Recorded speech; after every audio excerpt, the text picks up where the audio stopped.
जय श्री हरि विष्णु। सत्यनारायण व्रत। सत्यनारायण व्रत कथा की महिमा। सत्यनारायण व्रत हिंदू पंचांग के अनुसार हर महीने की पूर्णिमा को किया जाता है। श्री सत्यनारायण शालिग्राम व्रत की कथा को सुनने का फल हजारों सालों तक किए गए यज्ञ के बराबर माना जाता है।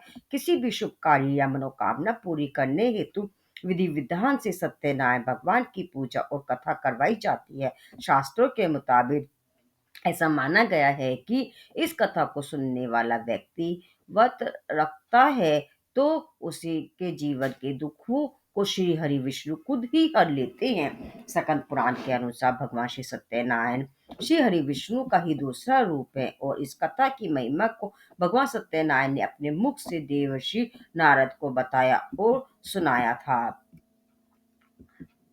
सत्यनारायण व्रत कथा। सत्यनारायण भगवान की पूजा का बहुत अधिक महत्व होता है। श्री सत्यनारायण व्रत कथा के कुल 5 अध्याय हैं जिनका श्रवण करने से मनुष्य के सभी कष्ट मिट जाते हैं। श्री सत्यनारायण भगवान की जय। श्री सत्यनारायण व्रत कथा का पहला अध्याय। एक समय की बात है, नैमिषारण्य तीर्थ में शौनकादि 88,000 ऋषियों ने श्री सूत जी से पूछा, हे प्रभु, इस कलयुग में वेद विद्या रहित मनुष्य को प्रभु भक्ति किस प्रकार मिल सकती है तथा उनका उद्धार कैसे होगा। हे मुनि श्रेष्ठ, कोई ऐसा तप बताइए जिससे थोड़े समय में ही पुण्य मिले और मनवांछित फल भी मिल जाए। इस प्रकार की कथा सुनने की हम लोग इच्छा रखते हैं। सभी शास्त्रों के ज्ञाता सूत जी बोले, हे वैष्णव, मैं पूज्य आप सभी ने प्राणियों के हित की बात पूछी है, इसीलिए मैं एक ऐसी शिष्ट और व्रत के बारे में आप लोगों को जरूर बताऊंगा जिसके बारे में नारद जी ने श्री लक्ष्मी नारायण जी से पूछा था और लक्ष्मीपति श्री हरि ने नारद जी से कहा था। अब आप भी इसे सुनिए। एक समय की बात है, नारद जी दूसरों के हित की रक्षा के लिए अनेकों लोगों में घूमते हुए मृत्यु लोक में जा पहुंचे। यहाँ उन्होंने अनेक योनियों में जन्मे सभी मनुष्यों को अपने कर्मों के अनुसार पीड़ा झेलते हुए देखा। उनका दुख देख नारद जी सोचने लगे कि ऐसा क्या किया जाए जिससे निश्चित रूप से मानव के दुखों का अंत हो जाए। इसी विचार पर मनन करते हुए वे विष्णु लोक में गए। वहां वे नारायण की स्तुति करने लगे और बोले, हे भगवान, आप अत्यंत शक्ति से संपन्न हैं, निर्गुण स्वरूप, सृष्टि के कारण भक्तों के दुख को दूर करने वाले हैं। आपको मेरा प्रणाम। नारद जी की स्तुति सुन विष्णु भगवान बोले, मुनि श्रेष्ठ, आपके मन में क्या बात है, उसे निसंकोच कहिए।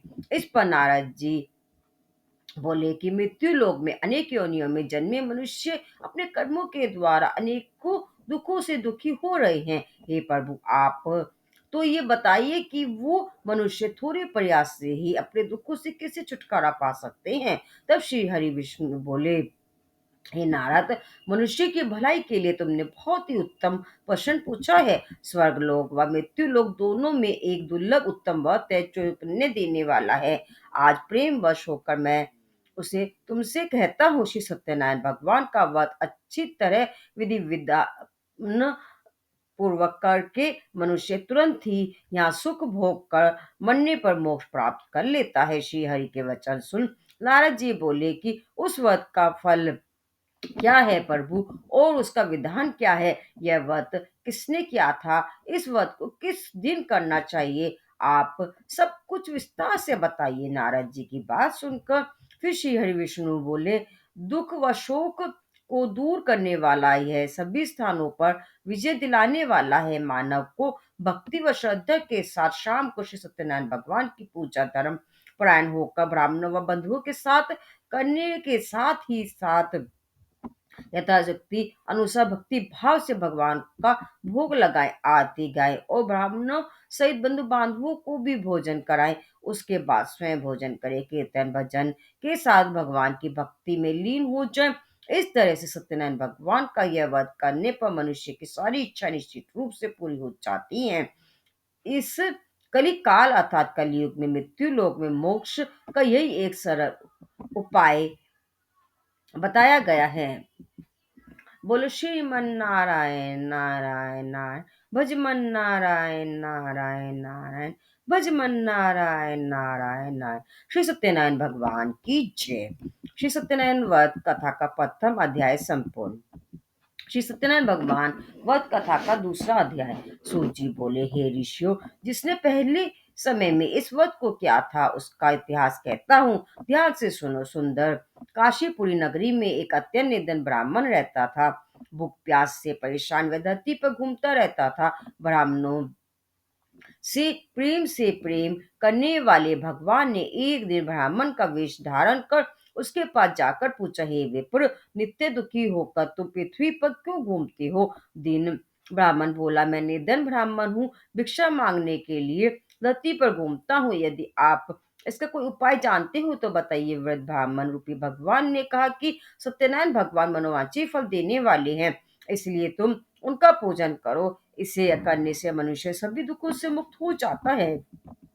व्रत ब्राह्मण बनकर आए भगवान श्री सत्यनारायण उस निर्धन ब्राह्मण को व्रत का सारा विधि विधान बताकर अंतर्ध्यान हो गए। अगले दिन सुबह उठने के साथ ही उसे बूढ़े ब्राह्मण ने मन में संकल्प किया कि सत्यनारायण का व्रत करूंगा। फिर अपने नित्य कर्मों से फ्री होकर वे भिक्षा के लिए चल पड़ा। उस दिन उसे भिक्षा में बहुत सा धन प्राप्त हुआ। उसी धन से उसने अपने परिवार के साथ भगवान श्री सत्यनारायण की पूजा की, वह व्रत रखा, और इस व्रत के करने के कुछ दिनों बाद उसके सभी दुखों और कष्ट दूर होने लगे, और देखते ही देखते एक संपन्न और अनेक संपत्तियों का मालिक बन गया।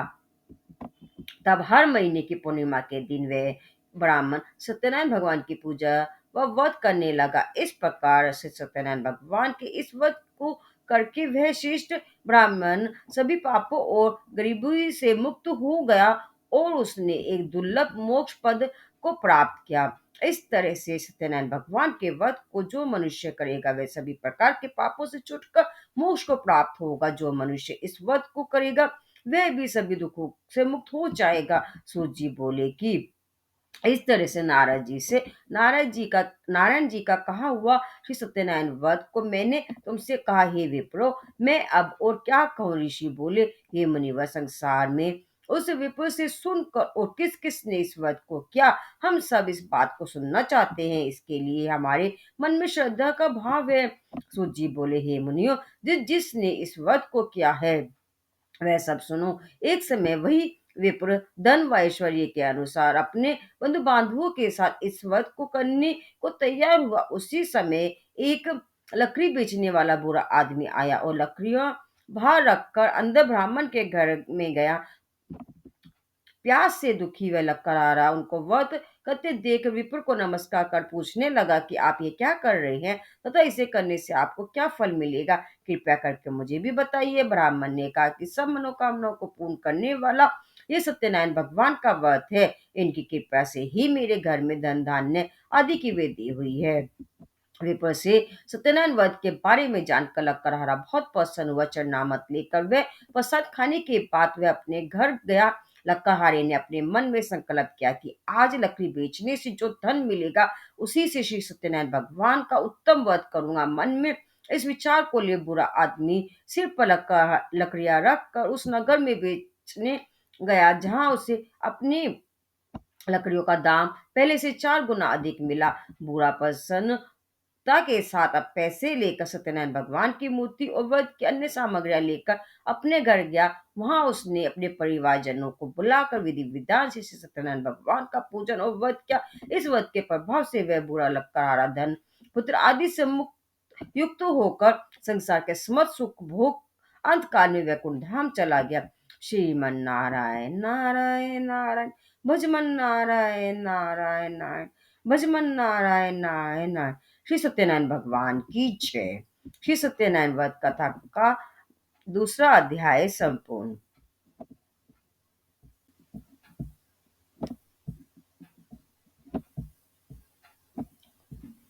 श्री सत्यनारायण भगवान व्रत कथा का तीसरा अध्याय।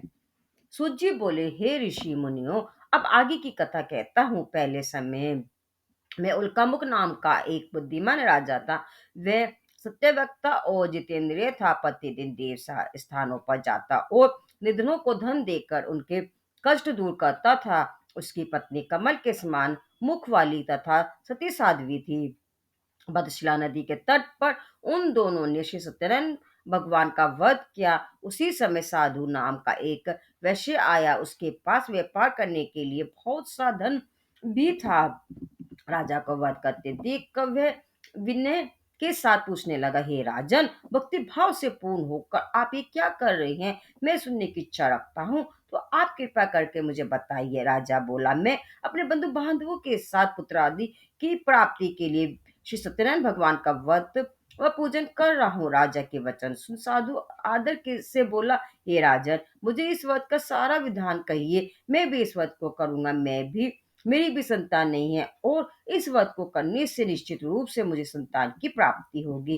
राजा से व्रत का सारा विधान सुन व्यापार से निर्मित हो वह अपने घर गया। साधु ने अपनी पत्नी को संतान देने वाले इस व्रत का वर्णन सुनाया और कहा कि जब मेरी संतान होगी तब मैं इस व्रत को करूंगा। साधु ने इस तरह के वचन अपनी पत्नी लीलावती से कहे। एक दिन लीलावती पति के साथ आनंदित हो संसारी धर्म में निवृत्त होकर सत्यनारायण भगवान की कृपा से गर्भवती हो गई।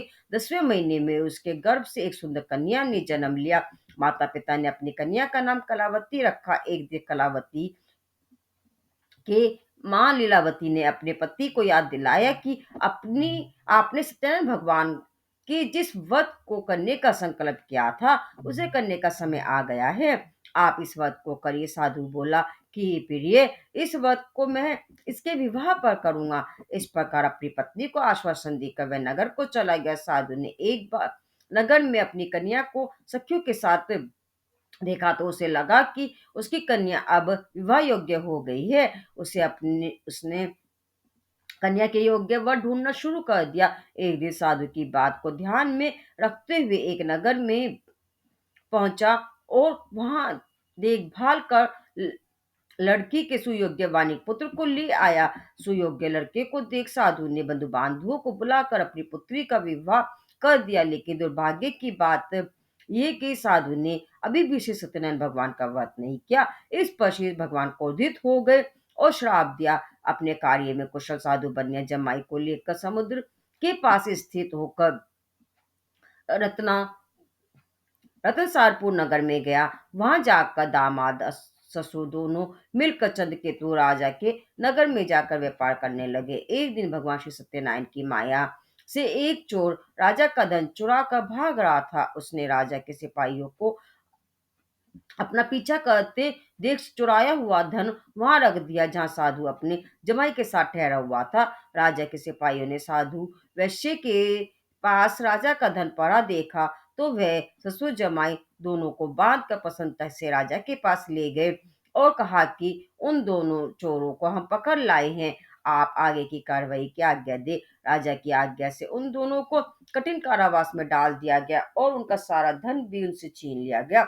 श्री सत्यनारायण भगवान से श्राप से साधु की पत्नी भी बहुत दुखी हुई। घर में जो धन रखा था उसे चोर चुरा ले गए। शारीरिक तथा मानसिक पीड़ा व भूख प्यास से अति दुखी और अन्न की चिंता में कलावती की एक ब्राह्मण के घर गई। वहां उसने श्री सत्यनारायण भगवान का व्रत होते देखा था। फिर कथा भी सुनी और वह प्रसाद ग्रहण कर वह रात को घर वापस आई। माता की ने कलावती से पूछा कि हे पुत्री, अब तक तुम कहाँ थी? तेरे मन में क्या है? कलावती ने अपने मन माता से कहा, हे माता, मैंने एक ब्राह्मण के घर में श्री सत्यनारायण भगवान का व्रत देखा है। कन्या के वचन सुन लीलावती भगवान के पूजन की तैयारी करने लगी। लीलावती ने परिवार व बंधुओं वो सहित श्री सत्यनारायण भगवान का पूजन किया और उनसे वर मांगा कि मेरे पति तथा जमाई शीघ्र ही घर आ जाए। साथ ही यह भी प्रार्थना की कि हम सब का अपराध क्षमा करें। श्री सत्यनारायण भगवान इस वक्त से संतुष्ट हो गए और राजा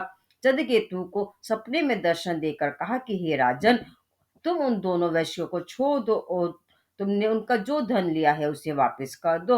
अगर ऐसा नहीं किया तो मैं तुम्हारे धन राज्य व संतान सभी को नष्ट कर दूंगा। राजा को यह सब कहकर वह अंतर्ध्यान हो गए।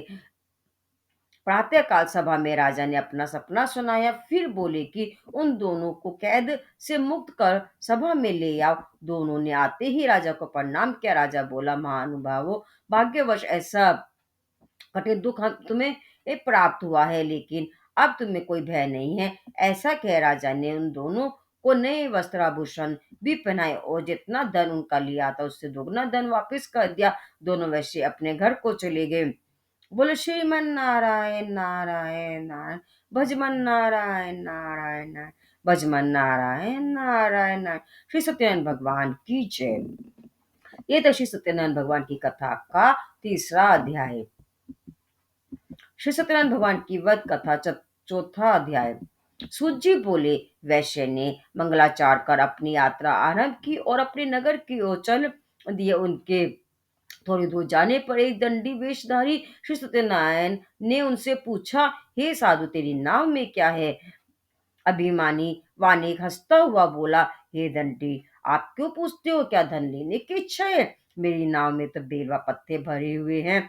वैश्य के कठोर वचन सुनकर भगवान बोले, तुम्हारा वचन सत्य हो। दंडी ऐसा वचन कहकर वहां से दूर चले गए। कुछ दूर जाकर समुद्र के किनारे बैठ गए। दंडी के जाने के बाद साधु वैश्य ने नित्य क्रिया के पश्चात नाव को ऊंची उठते देख कर अचंभा माना और नाव में बेल पत्ते आदि देखकर मूर्छित हो जमीन पर गिर पड़ा। वापस होश में आने पर वह अत्यंत शोक में डूब गया और तथा उसका दामाद बोला कि आप शोक में ना मनाए, यह दंडी का शाप है, इसीलिए हमें उनकी शरण में जाना चाहिए, तभी हमारी मनोकामना पूरी होगी। दामाद की बात सुनकर वह दंडी के पास पहुंचा और अत्यंत भक्ति भाव नमस्कार करके बोला, मैंने आपसे जो असत्य वचन कहे थे उनके लिए मुझे क्षमा करें। ऐसा कहकर रोने लगा। तब दंडी भगवान बोले, हे वानिक पुत्र, मेरी आज्ञा से बार बार तुम्हें दुख प्राप्त हुआ है। तू मेरी पूजा से विमुख हुआ। साधु बोला, हे भगवान, आपकी माया से ब्रह्मा आदि देवता भी आपके रूप को नहीं जानते, तब मैं अज्ञानी कैसे जान सकता हूँ? आप प्रसन्न होइए, अब मैं सामर्थ्य के अनुसार आपकी पूजा करूंगा।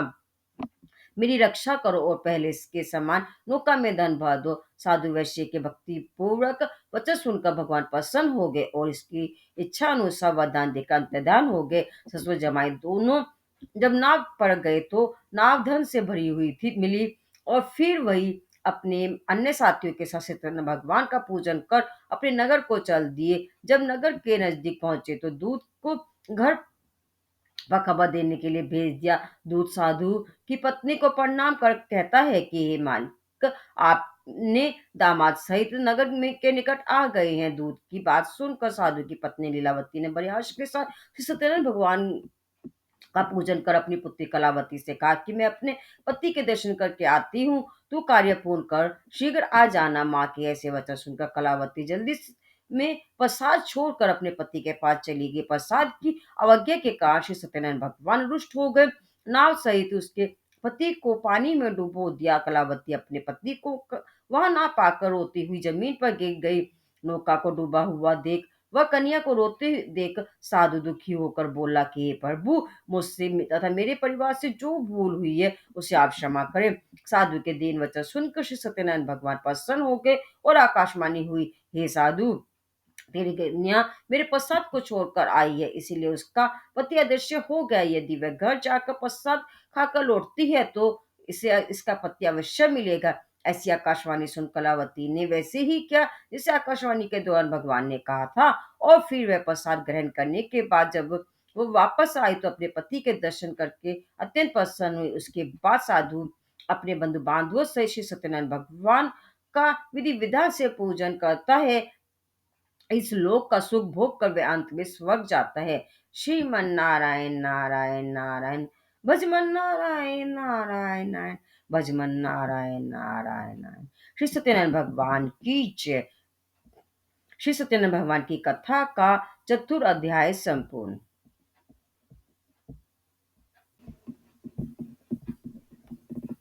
श्री सत्यनारायण भगवान की वध कथा का पांचवा अध्याय। श्री सत्यनारायण भगवान वध कथा पांचवा अध्याय। सूत जी बोले, हे ऋषियों, मैं और भी एक कथा सुनाता हूँ, उसे भी ध्यान पूर्वक सुनो। प्रजा पालन में लीन दुग्धध्वज नाम का एक राजा था। उसने भी भगवान का प्रसाद त्याग कर बहुत ही दुख पाया। एक बार जंगल में जाकर वे अन्य पशुओं को मार कर वह बर के पेड़ के नीचे आया। वहां उसने ग्वालों को भक्ति भाव से अपने बंधुओं सहित श्री सत्यनारायण भगवान का पूजन करते देखा। अभिमानवश राजा ने उन्हें देखकर भी पूजा में के स्थान पर नहीं गया और ना ही उसने भगवान को प्रणाम किया। ग्वालों ने राजा को प्रसाद दिया, लेकिन उसने वह प्रसाद नहीं खाया और प्रसाद को वहीं छोड़कर वह अपने नगर को चला गया। जब वह नगर में पहुंचा तो वह सब कुछ तहस नहस हो गया था। तो वह शीघ्र ही समझ गया कि यह सब भगवान के अनादर का ही परिणाम है। वह दोबारा ग्वालों के पास पहुंचा और विधि पूर्वक पूजा कर के प्रसाद खाया और श्री सत्यनारायण भगवान की कृपा से सब कुछ पहले जैसा हो गया। दीर्घ काल तक सुख भोगने के बाद मनोपराध उसे स्वर्गलोक की प्राप्ति हुई। जो मनुष्य परम दुर्लभ इस व्रत को करेगा तो भगवान श्री सत्यनारायण की अनुकंपा से उसे धन धान्य की प्राप्ति होगी, निर्धनी हो जाता है और भय मुक्त हो जीवन जीता है। संतानहीन मनुष्य को संतान सुख मिलता है और सारे मनोरथ पूर्ण होने पर मानव अंतकाल में वैकुंठ धाम को जाता है। तब सूत जी बोले, जिन्होंने पहले इस व्रत को किया था, अब उनके दूसरे जन्म की कथा कहता हूँ।